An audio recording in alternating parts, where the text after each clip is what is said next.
사랑하는 성도 여러분, 주님의 사랑 안에 평안하셨는지요? 만약 우리의 삶에 주님이 계시지 않는다면 참된 평안을 누릴 수는 없습니다. 하루에 뉴스만 보아도 너무도 많은 사건, 사고가 넘쳐나며 날이 갈수록 더해가는 범죄들로 걱정만 커져가는 세상 속에 살고 있지요. 하지만 주님을 믿는 성도들은 천지만물을 만드시고 주관하시는 아버지 하나님이 계심으로 그 보호하심 안에 참된 평안을 누릴 수 있습니다. 그런데 이런 평안을 누리려면 우리에게 어떤 걱정, 근심도 없는 축복된 삶이 되어야 할 것입니다. 물질의 염려나 건강의 걱정, 가정의 우환이 있다면 평안할 수 없지요. 그런데 좋으신 주님께서는 요한복음 14장 13절에 너희가 내 이름으로 무엇을 구하든지 내가 시행하리니 이는 아버지로 하여금 아들을 인하여 영광을 얻으시게 하려 함이라 말씀하셨습니다. 바로 우리에게 필요한 무엇이든 또 바라는 것들을 구할 때 응답과 축복을 약속하신 것이지요. 그리고 그 약속은 신실하여 지금도 치료의 역사로 가난에서 부요함으로 불화하던 가정이 행복한 가정으로 세상이 줄 수 없는 참된 평안으로 축복하고 계십니다. 그런데 혹여 나도 주님을 믿어 필요한 것들을 구했는데 응답이 없던데요 하실 분이 계십니까? 오늘부터 전할 내가 시행하리니 말씀을 통해 나는 왜 응답받지 못하였는지 구하여도 축복받지 못하였는지 깨닫는 시간이 되시길 바랍니다. 내가 시행하리니의 말씀은 이재록 목사님의 부흥성의 말씀으로 총 16편으로 구성되어 있습니다. 말씀을 듣고 깨닫는 대로 변화된다면 여러분 모두도 축복과 응답의 주인공이 되어 간증의 입술이 될 것입니다. 민수기 6장 24절부터 26절에 여호와는 내게 복을 주시고 너를 지키시기를 원하며 여호와는 그 얼굴로 내게 비추사 은혜 베푸시기를 원하며 여호와는 그 얼굴을 내게로 향하여 드사 평강 주시기를 원하노라 하신 대로 축복의 하나님, 응답의 하나님이 바로 여러분, 나의 하나님이 되시길 기원합니다. 오늘은 내가 시행하리니 첫 번째 시간으로 제목은 응답의 하나님입니다. 하나님께서는 그 뜻과 섭리를 나타내시기 위해 이스라엘 백성을 선민으로 택하시고 친히 인도하셨습니다. 하나님의 사람들을 세워 그 뜻을 가르치시고 이끄시며 하나님 닮은 선의 자녀, 빛의 자녀로 변화되기를 원하셨지요. 그 과정 중에 놀라운 권능으로 이스라엘을 보호하시며 응답과 축복으로 하나님을 나타내 주셨습니다. 그러나 이런 하나님의 역사하심을 보고도 그 뜻대로 순종하지 않고 범죄하며 우상을 섬길 때는 하나님도 지켜주실 수 없었습니다. 빛과 반대인 어둠의 주관자인 원수마귀 사단이 하나님을 떠난 사람들을 주관하기에 공의에 따라 하나님께서도 두고 보실 수밖에 없는 것입니다. 이렇게 진리를 떠나 비진리 가운데 있으니 어려움이 오며 감당할 수 없는 시험 환난 중에 놓이게 되지요. 그러나 이럴 때도 사랑의 하나님께서는 우리를 버리신 것이 아니라 회개하며 마음 중심으로 하나님을 구할 때 다시 응답해 주십니다. 바로 애굽에서 400년간 노예 생활을 하던 이스라엘의 소리에 응답하신 것이지요. 심한 고역으로 인하여 고통받던 이스라엘 백성들의 탄식하며 부르짖는 소리가 하나님께 상달되는 장면이 출애굽기 2장 23절에 나옵니다. 이 기도를 들으신 하나님께서는 모세를 그들의 지도자로 세우십니다. 그리고 사람으로 할 수 없는 놀라운 권능의 역사로 이스라엘 백성을 애굽에서 불러내시고 축복의 땅, 구원의 땅인 가나안 땅으로 인도해 가시지요. 그 과정에 오늘 본문 말씀에 나오는 것처럼 홍해도 갈라 건너게 하셨고 적의 손에서 구원해 주시며 적들은 물에 수장시키기도 하셨습니다. 또한 무더운 사막지대인 광야에서 낮에는 구름 기둥으로 춥고 무서운 밤에는 불 기둥으로 지키시고 인도해 주셨지요. 모세를 통해 반석을 쳐 마실 물을 주시고 만나와 메추라기 떼를 보내주시어 배부르게 먹게 하셨습니다. 이외에도 각종 기사와 표적으로 응답의 하나님을 보이시며 그들을 인도해 주셨지요. 이런 권능의 응답의 역사는 출애굽 당시의 이스라엘 백성이나 선민인 그들에게만 국한된 것이 아닙니다. 이스라엘을 선민으로 택하시어 애굽에서 나와 가나안을 향해 가는 여정은 우리가 세상에서 주님을 영접하여 본향집에 이르는 인간 경작의 여정을 내포하고 있는 것입니다. 바로 영적인 이스라엘인 우리 믿는 사람들이 세상 어두움에 속한 생활에서 벗어나 천국에 들어가기까지의 믿음 생활을 의미하지요. 이때 하나님은 우리를 가만히 뒷짐지고 지켜만 보시는 분이 아닙니다. 출애굽한 이스라엘 백성들에게 역사하신 것처럼 하나님께서는 우리와 만나주시고 구하는 것에 구체적으로 응답하심으로 우리에게 참된 평안 속에 천국에 이룰 수 있도록 도와주십니다. 이러한 응답의 하나님을 만난 사람들은 성경 곳곳에 기록되어 있습니다. 도저히 과학, 의학으로서 이해할 수 없는 수많은 역사들을 나타내 주심으로 살아계신 하나님의 전능하심을 보여주십니다. 그 중에 죽은 자를 살려주시는 장면들을 살펴보겠습니다. 구약성경 열왕기하 4장 32절부터 37절에 보면 엘리사 선지자를 통하여 수넴 여인의 죽은 아들을 살려주시는 장면이 구체적으로 나와 있습니다. 엘리사 선지자는 아이의 시체가 눕혀져 있는 방에 들어가 문을 닫고 하나님께 기도하였습니다. 그리고 아이의 위에 엎드려 자기 입을 죽은 아이의 입에, 자기 눈을 그 눈에, 자기 손을 그 손에 대고 그 몸에 엎드리니 아이의 살이 차차 따뜻하더라. 엘리사가 내려서 집안에서 한번 이리저리 다니고 다시 아이 위에 올라 엎드리니 아이가 7번 재채기 하고 눈을 뜨는지라. 이렇게 죽은 아이라 해도 하나님의 권능으로 살려내었지요. 신약에도 보면 예수님께서 죽은 자를 살리시는 장면들이 나옵니다. 그러나 예수님은 엘리사처럼 복잡한 방법을 쓰시지 않고 다만 말씀으로 명하셨습니다. 요한복음 11장에 보면 예수님께서 죽은 나사로를 살리는 장면이 나옵니다. 그 당시 이스라엘에서는 산에 굴을 파서 무덤을 만들고 그곳에 시체를 넣고 입구를 큰 돌로 막아 놓았지요. 예수님께서 이 돌을 먼저 옮겨놓게 하신 후에, 즉 사람의 믿음을 먼저 요구하신 후에 죽은 나사로를 부르셨습니다. 무덤을 향해 나사로야 나오라 하고 큰 소리를 부르니 죽은 지 나흘이나 되어 썩은 냄새가 나는 나사로가 수족을 배로 동이고 얼굴은 수건에 쌓인 채로 걸어 나왔습니다. 이 얼마나 놀라운 일인지요. 또한 누가복음 7장에도 예수님께서 말씀으로 나인성 과부의 아들을 살려주시는 장면이 나옵니다. 이러한 일들을 본 사람들은 두려워하며 하나님께 영광을 돌렸지요. 이 외에도 예수님께서 자신의 하시는 일에 대해서 마태복음 11장 5절에 소경이 보며 안진뱅이가 걸으며 문둥이가 깨끗함을 받으며 귀머거리가 들으며 죽은 자가 살아나며 가난한 자에게 복음이 전파된다고 말씀하셨습니다. 예수님의 행적을 기록한 사도 요한은 요한복음을 마감하면서 요한복음 21장 25절에 예수의 행하신 일이 이 외에도 많으니 만일 낱낱이 기록된다면 이 세상이라도 이 기록된 책을 두기에 부족할 줄 아노라 하였지요. 이런 큰 권능을 행하신 하나님의 아들이신 예수님께서는 예수님만이 이런 일을 행하길 원치 않으셨습니다. 그래서 마태복음 10장 1절을 보면 예수님께서 12 제자들에게 더러운 귀신을 쫓아내며 모든 병과 모든 약한 것을 고치는 권능을 주셨지요. 그러하기에 사도들도 예수 그리스도의 이름으로 하나님의 역사를 베풀 수 있었습니다. 사도행전 3장에 보면 베드로가 태어나면서부터 안진뱅이 된 사람에게 나사렛 예수 그리스도의 이름으로 걸으라 하며 일으키니 그 사람이 힘을 얻고 걷기도 하고 뛰기도 하며 하나님을 찬미했습니다. 사도 바울 또한 삼층누각 창에 걸터 앉아 밤중까지 계속되는 설교를 듣다가 졸음을 이기지 못해 떨어져 죽은 유두고라 하는 청년을 살려주기도 했습니다. 앞에서 들어드린 예들 이외에도 하나님의 능력으로 펼쳐진 놀라운 일들이 구약과 신약에 걸쳐 많이 기록되어 있습니다. 이렇게 우리는 성경을 통해 분명히 하나님의 전지전능하심을 알 수 있습니다. 그런데 혹여 이런 권능은 구약과 신약, 그 시대에는 일어난 일이 아닌지요? 라고 말씀하실 분이 계십니까? 히브리서 13장 8절에 예수 그리스도는 어제나 오늘이나 영원토록 동일하시니라 하신 말씀처럼 오늘날에도 하나님의 사랑받는 종들과 믿음의 사람들을 통해서 하나님의 역사는 일어나고 있습니다. 요한복음 4장 48절에 예수께서 가라사대 너희는 표적과 기사를 보지 못하면 도무지 믿지 아니하리라 하셨기에 죄로 간영한 이 마지막 때에는 더 놀랍고 큰 권능의 역사가 필요하지요. 그래서 내가 진실로 진실로 너희에게 이르노니 나를 믿는 자는 나의 하는 일을 저도 할 것이요 또한 이보다 큰 것도 하리니 이는 내가 아버지께로 가민이라고 요한복음 14장 12절에 말씀하셨습니다. 그러하기에 사랑의 하나님께서는 깨어 기도하고 하나님의 뜻대로 살며 가르치는 목회자와 교회를 통해 그 뜻을 나타내고 계시지요.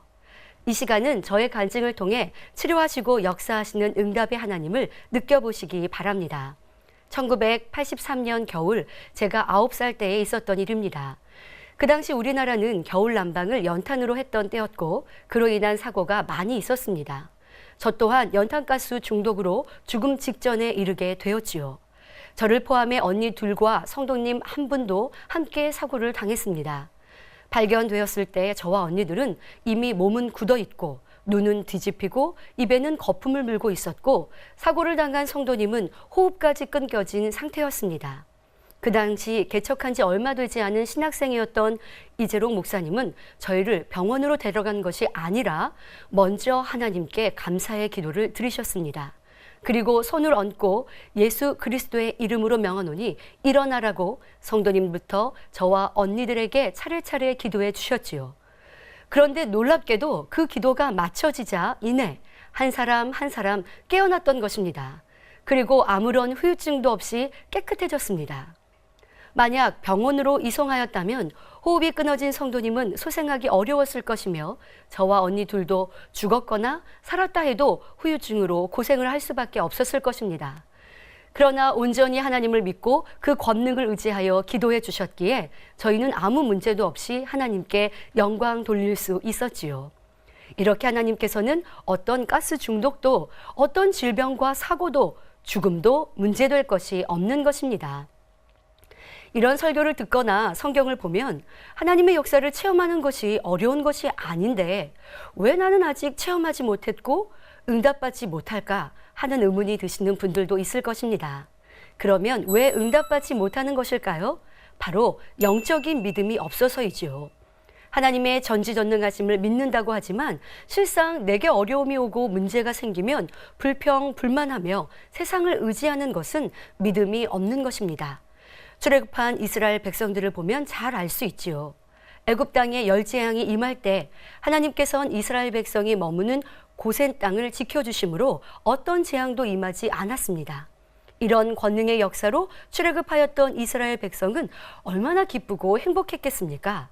그런데 그 기쁨도 잠시 그들 앞엔 홍해 바다가 뒤에는 쫓아오는 애굽 사람들과 바로의 말들, 병거들과 그 마병과 군대가 보입니다. 그러자 이내 백성들의 입은 불평과 원망으로 바뀌지요. 출애굽기 14장 11절에 그들이 또 모세에게 이르되 애굽에 매장지가 없으므로 당신이 우리를 이끌어내어 이 광야에서 죽게 하느뇨 하며 모세를 원망합니다. 그러자 13절에 모세가 백성에게 이르되 너희는 두려워 말고 가만히 서서 여호와께서 오늘날 너희를 위하여 행하시는 구원을 보라 하며 담대히 믿음의 고백을 이루지요. 모세의 믿음으로 하나님의 놀라운 권능이 임하시니 홍해가 갈라져 백성들은 바다 가운데 육지로 걸어 바다를 건너게 되었습니다. 쫓아오던 애굽의 군대는 하나님께서 물을 덮으시니 다시 바다가 되어 그곳에 수장되었지요. 이 일을 본 이스라엘 백성들은 소고치며 춤추며 하나님께 영광을 돌립니다. 그러나 다시 자기의 보기에 어려움이 생기면 또 불평하고 원망하는 일이 계속 반복되지요. 이는 영적인 믿음을 갖지 않았기 때문입니다. 즉, 그들은 자기 생각과 일치하면 믿는 육적인 믿음에 불과하였던 것입니다. 그러나 영적인 믿음은 내 생각, 지식, 이론과 맞아서 믿는 것이 아니라 하나님의 전지전능하심을 그대로 믿기 때문에 순종이 따르는 것입니다. 만일 출애굽한 백성들이 하나님의 뜻을 믿고 순종만 했다면 큰 어려움이 없이 곧장 젖과 꿀이 흐르는 약속의 땅인 가나안에 형통하게 들어갈 수 있었을 것입니다. 그러나 그들은 막상 가나안 땅에 들어가리라 할 때 눈앞의 현실만 보고 하나님의 능력을 믿지 못했습니다. 믿음은 바라는 것들의 실상이요 보지 못하는 것들의 증거인데 눈앞에 닥친 현실을 두려워하며 순종하지 못했던 것입니다. 오늘날도 마찬가지입니다. 자기 생각에 맞춰 하나님 말씀에 순종하지 않기 때문에 응답받지 못하고 형통하지 못한 것입니다. 육신의 생각을 동원하지 않고 믿음으로 아멘, 네 하고 그 말씀에 따라 순종만 하면 응답받고 범사에 형통한 삶을 살 수 있는 것입니다. 사랑하는 성도님들, 그러면 어떤 사람에게 하나님의 응답이 임하는지 성경의 인물을 통해 살펴보도록 하겠습니다. 먼저 아브라함입니다. 앞서 말씀드린 출애굽한 이스라엘 백성들의 믿음과 반대로 아브라함은 변함없이 하나님을 믿는 온전한 믿음이 있었습니다. 그는 하나님의 말씀을 의심하거나 불순종한 것이 없으며 한 번도 변개한 적도 없었습니다. 죽은 자도 살려주실 수 있는 전지전능한 하나님을 믿었기 때문에 독자 이삭을 번제로 바치라 하셨을 때도 순종할 수 있었지요. 이에 하나님께서는 그를 믿음의 조상으로 세우시고 넘치는 축복을 주셨습니다. 그런데 자기 생각에 맞지 않으면 의심하고 원만 불평하는 사람들이 많이 있지요. 이런 사람들은 야고보서 1장 6절부터 8절에 오직 믿음으로 구하고 조금 더 의심하지 말라.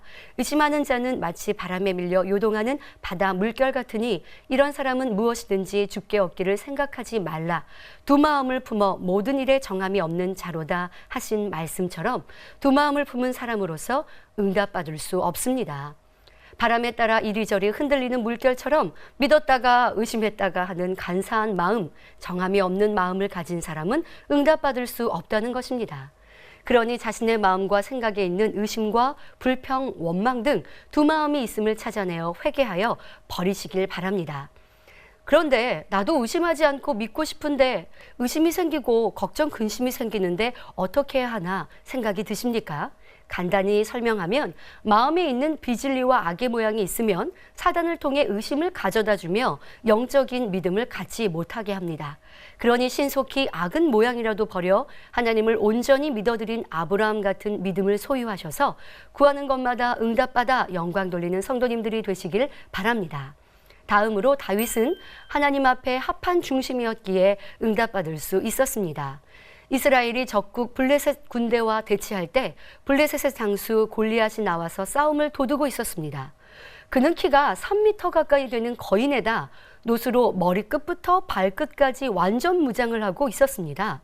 이런 용사가 40일간이나 아침 저녁으로 이스라엘 군대를 모독하였지만 누구 하나 감히 나서지를 못하였지요. 그때 소년이었던 다윗은 아버지의 심부름으로 형들을 보러 왔다가 이러한 상황을 알게 되었습니다. 다윗은 이 전쟁에 군인으로 참가한 것도 아니고 들에서 양떼를 치고 있는 목동에 불과했지만 이방인이 하나님의 군대를 모독하는 것을 참을 수가 없어 사울 왕에게 자신이 나서겠다고 합니다. 사무엘상 17장 34절부터 36절에 다윗이 사울에게 고하되 주의 종이 아비의 양을 지킬 때에 사자나 곰이 와서 양떼에서 새끼를 움키면 내가 따라가서 그것을 치고 그 입에서 새끼를 건져내었고 그것이 일어나 나를 해하고자 하면 내가 그 수염을 잡고 그것을 쳐 죽였었나이다. 주의 종이 사자와 곰도 쳤은즉 사시는 하나님의 군대를 모욕한 이 할례 없는 블레셋 사람이리이까 그가 그 짐승의 하나와 같이 되리이다 하고 당당히 말하였습니다. 다윗이 정신이 나간 것이 아니라 하나님을 믿는 믿음이 있었기에 이와 같이 담대히 고백한 것이지요. 그리곤 갑옷도 입지 않고 단지 손에 막대기와 물맷돌 5개를 들고 나갔습니다. 골리앗은 다윗을 무시하며 내게로 오라, 내가 내 고기를 공중의 새들과 들짐승에게 주리라고 말했지만 다윗은 조금도 두려워하는 기색이 없었습니다. 오히려 너는 칼과 단창으로 내게 오거니와 나는 만군의 여호와의 이름 곧 내가 모욕하는 이스라엘 군대 하나님의 이름으로 내게 가노라. 전쟁은 여호와께 속한 것인즉 그가 너희를 우리 손에 붙이시리라 말했지요. 하나님께서는 이 광경을 하늘에서 보시며 어떠하셨을까요? 기뻐하시며 다윗이 사랑스러우셨을 것입니다. 그러니 그저 보고만 계시지 않고 놀라운 하나님의 역사를 베푸셨지요. 철갑으로 두른 듯한 골리앗을 향해 돌진하며 던진 다윗의 물맷돌. 이 물맷돌이 골리앗의 이마에 정통으로 박히게 하시어 결국 골리앗은 땅에 엎드러졌습니다. 이를 본 블레셋 군대는 놀라 도망하였고 이스라엘은 큰 승리를 거두었습니다. 일개 소년 목동에 지나지 않던 다윗이지만 하나님을 신뢰하는 믿음이 컸기에 하나님께 응답받아 영광 돌리며 위기에 처한 나라도 구할 수가 있었습니다. 사도행전 13장 22절에 내가 이새의 아들 다윗을 만나니 내 마음에 합한 사람이라 내 뜻을 다 이루게 하리라 하셨습니다. 아무리 큰 문제, 도저히 불가능해 보이는 문제도 다윗처럼 담대한 믿음을 가지고 나가면 아무 문제가 되지 않습니다. 이렇게 우리가 하나님 앞에 합한 중심이 되면 무엇이나 응답받을 수 있는 것이지요. 또한 하나님의 응답은 기도하는 사람에게 임합니다. 아합 왕과 이스라엘 백성의 우상 숭배로 나라에 3년 반 동안 극심한 가뭄이 들었을 때 엘리야는 땅에 꿇어 엎드려 그 얼굴이 무릎 사이에 들어갈 정도로 간절히 하나님께 기도하여 큰 비의 응답을 받았습니다. 뿐만 아니라 우상을 물리치고 백성들이 하나님께로 돌아오는 응답도 받았지요. 야곱 역시 야복 강가에서 환도뼈가 부러지기까지 밤새도록 하나님의 사자와 씨름하며 기도하였습니다. 그러자 그를 죽이려고 400명의 사람을 거느리고 오던 형 에서의 마음을 하나님께서 주관해 주셨습니다. 이에 서로 부둥켜 안고 울며 화해하였고 온 가족의 생명을 보존할 수 있었지요. 생명의 위협을 무릅쓰고 금식 기도를 했던 에스더는 하나님으로부터 민족을 구원하는 응답을 받았습니다. 이렇게 감당하기 어려운 문제 앞에서도 그것을 하나님 앞에 믿음으로 맡기고 기도하며 그에 합한 행함을 하면 하나님께서 응답의 길로 역사해 주십니다. 또 솔로몬은 하나님께 1000번째의 제사를 드림으로 많은 응답을 받았습니다. 하나님께서는 솔로몬이 구한 지혜뿐 아니라 구하지 않은 부귀 영화까지 넘치도록 주셨습니다. 구약의 제사는 오늘날의 예배를 의미합니다. 그러므로 우리도 하나님을 사랑하며 신령과 진정으로 예배 드릴 때 하나님께서 주시는 응답과 축복을 받을 수 있습니다. 또한 하나님을 경외하며 선을 행한 사람에게 응답이 임합니다. 바로 이방인이었던 백부장 고넬료였지요. 사도행전 10장 2절에 그가 경건하여 온 집으로 더불어 하나님을 경외하며 백성을 많이 구제하고 하나님께 항상 기도하더니 했습니다.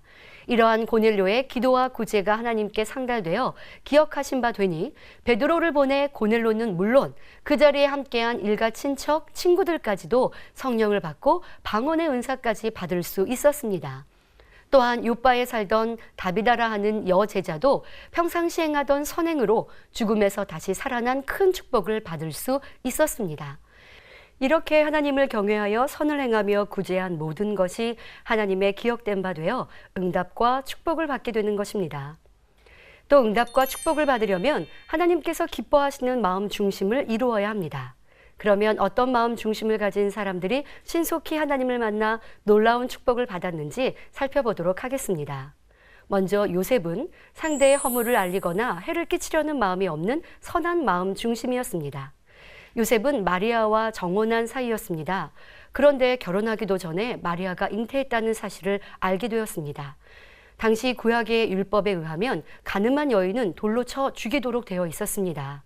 그러나 마태복음 1장 19절에 그 남편 요셉은 의로운 사람이라 저를 드러내지 아니하고 가만히 끊고자만 하였습니다. 요셉은 마리아를 위해서 끝까지 선을 베풀었던 것입니다. 바로 이런 착한 의로운 마음이 있었기에 주의 사자가 꿈에 나타나 내 아내 마리아 데려오기를 무서워 말라. 저에게 잉태된 자는 성령으로 된 것이라 가르쳐 주셨습니다. 이렇게 선한 마음을 가졌던 요셉이었기에 메시아이신 예수님의 육의 아버지가 되는 놀라운 축복을 받았던 것입니다. 또 마리아는 육신의 생각을 동원하지 않고 순종할 수 있는 마음 중심이었습니다.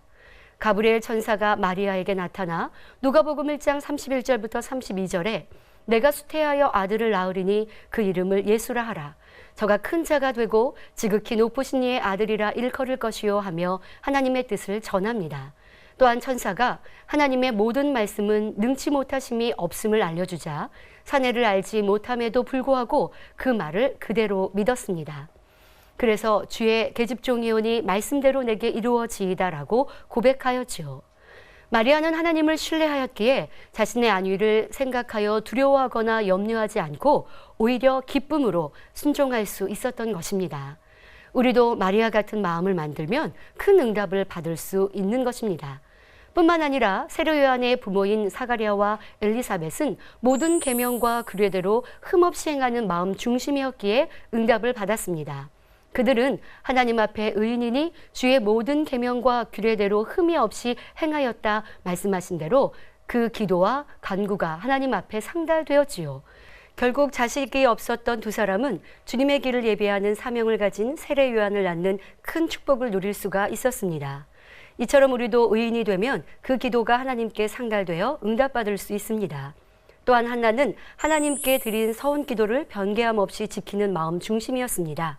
얼마나 아들을 얻고 싶었는지 통곡하며 기도하던 한나는 하나님 앞에 만약 하나님께서 아들을 주신다면 그 아들을 하나님께 드리겠다고 서원하였지요. 이에 하나님께서 기도의 응답으로 아들을 주셨습니다. 그러자 한나는 하나님께 약속한 대로 아이의 젖을 떼자 곧 그를 엘리 제사장에게 데리고 가서 하나님의 종으로 드렸습니다. 한나의 중심이 이러했기에 하나님께서도 그 기도에 응답해 주셨던 것이지요. 또한 서원을 갚았기에 하나님께서 축복해 주셔서 그 이후로 세 아들과 두 딸을 더 낳을 수 있었습니다. 뿐만 아니라 그가 들인 아들 사무엘은 이스라엘의 대선지자가 되었지요. 그러므로 우리 역시 하나님과의 약속을 지킬 수 있는 사람들이 되면 하나님께서는 놀라운 축복으로 함께해 주실 것입니다. 사랑하는 성도 여러분, 이제 어떤 마음, 어떤 중심으로 나아가야 하나님을 만날 수 있는지 분명히 알았을 것입니다. 하나님께서는 천지 만물을 지으시고 인류 역사와 우리의 생사와 복을 주관하시는 분이시기에 하나님을 만나기만 하면 어떤 문제든 다 해결받을 수 있습니다. 좋으신 하나님, 능치 못할 것이 없으신 하나님을 만나기만 하면 그 자체가 큰 축복이지요. 그러나 하나님을 만나는 데에도 그 길과 방법이 있다 말씀드렸습니다. 잠언 8장 17절에 나를 사랑하는 자들이 나의 사랑을 입으며 나를 간절히 찾는 자가 나를 만날 것이니라 하셨습니다. 그러면 하나님을 사랑하는 것은 무엇일까요? 요한일서 5장 3절에 하나님을 사랑하는 것은 이것이니 우리가 그의 계명들을 지키는 것이라. 그의 계명들은 무거운 것이 아니로다 말씀합니다. 오늘 말씀을 통해서 무엇이 하나님의 계명인지 나는 그 계명대로 지켜 행하였는지 깨달을 수 있었을 것입니다. 나는 영적인 믿음을 가지고 그 말씀대로 순종하는 신앙생활이었는가? 하나님 마음에 합한 중심을 가진 자인가? 기도하며 신령과 진정으로 예배하며 선을 행하였는가? 선한 마음을 가졌는가? 하나님께 약속한 것을 지켰는가 등이 점검되셨을 것입니다. 하나님을 사랑하면 이런 말씀들을 행하는 것이 어렵고 힘든 것이 아니지요. 마태복음 7장 7절에 구하라 그러면 너희에게 주실 것이요 찾으라 그러면 찾을 것이요 문을 두드리라 그러면 너희에게 열릴 것이니 약속하신 말씀에 의지하여 열심히 기도로 하나님께 구하고 믿음의 행함으로 찾고 두드리면 누구든지 응답의 하나님을 만날 수 있는 것입니다. 이렇게 응답받아 영광 돌리시는 모든 성도님들이 되시기를 주님의 이름으로 기원드립니다. 말씀 상고하시면서 함께 기도하시겠습니다. 좋으신 아버지 하나님, 천지만물의 창조주가 되시며 우리의 인생의 생사복을 주관하시는 아버지 하나님, 그 하나님이 우리의 아버지가 되심으로 우리의 삶도 평안하기를 축복이 넘치기를 바라고 계시옵나니 이제 우리가 아버지 하나님의 말씀대로 살아 그 응답과 축복의 하나님을 만나게 하여 주옵소서. 하나님은 응답하신다 하셨으니 우리 모든 성도님들이 이런 하나님을 만나 마음껏 영광 돌릴 수 있도록 축복하여 주옵소서. 감사하고 우리 주 예수 그리스도의 이름으로 기도하옵나이다. 아멘.